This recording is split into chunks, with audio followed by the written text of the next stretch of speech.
I don't think there's any need to panic. Just won a treble last year. I mean, since Dermot's come in, it's been total domination for 20 odd years. 6 trebles, Europa Leagues, 3 last 16s. I could go on.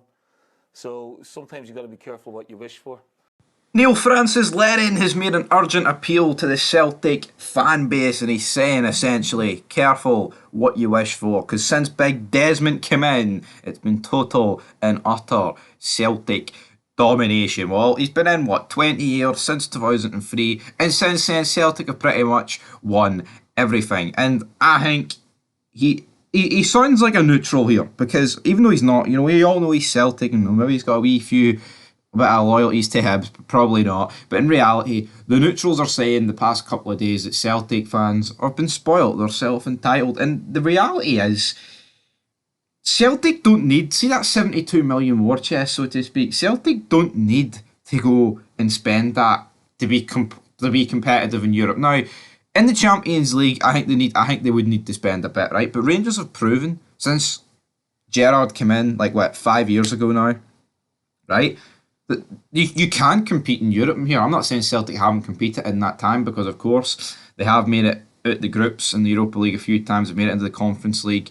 But for the overall part, the last couple of seasons in the Champions League has been shocking. It's not been good enough for them, and but Rangers get no points. Yeah, but 6 points out of a possible 36 is that good enough, Celtic fans?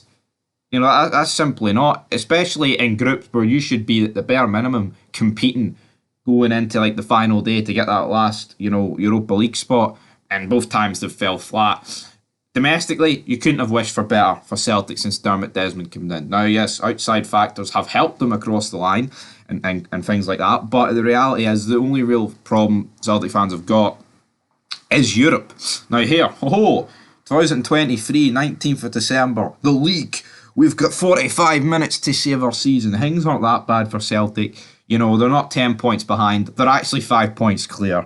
Oh, but when Rangers play their 2 games in hand, well, Rangers need to win them first.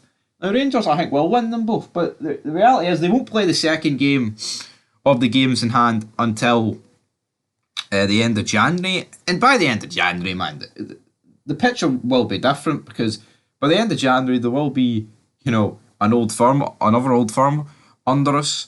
Who knows how that's going to go? Hopefully Rangers win. There will be, 27 days or whatever of January transfer signings, let goes and coming ins, and Celtic could look different, Rangers could look very different. But the board at Celtic, they're coming under a hell of a lot of criticism. A lot of it's not just, football related. A lot of it's down to the Green Brigade being banned. Oh, they're Tory bastards. They let Rod Stewart in, and then Rod Stewart giving the fans the middle finger. I mean, if we're being honest, right? If Rod Stewart is getting absolutely slabbered at on his entrance to the stadium, right? He's getting told, "Fuck you, Rod, what you doing here?" All this, getting pelters. Why is it so bad of Rod Stewart to give the fans that are abusing him the middle finger? Most of us who would get abused would give some abused back. Via verbal or, actions like the middle finger. So I don't understand why Rod Stewart giving the Green Brigade or whoever was outside that day the middle finger is such a heinous act. That is being blown out of proportions. I mean, I'd like to think if you're being abused, you would fight back in some form of capacity, but here, maybe Rod Stewart's just a cunt for that. But yeah, I think Neil Lennon's right here. If Dermot Desmond went and someone else came in, you don't know, they could be worse. They could spend their money. We don't know. Because, in terms of ownership rules go, domestically, you couldn't ask for much better what this guy's produced for Celtic, so I think they do need to be careful what they wish for, and I hope they go down the absolute fucking shitter. So until next time, peace.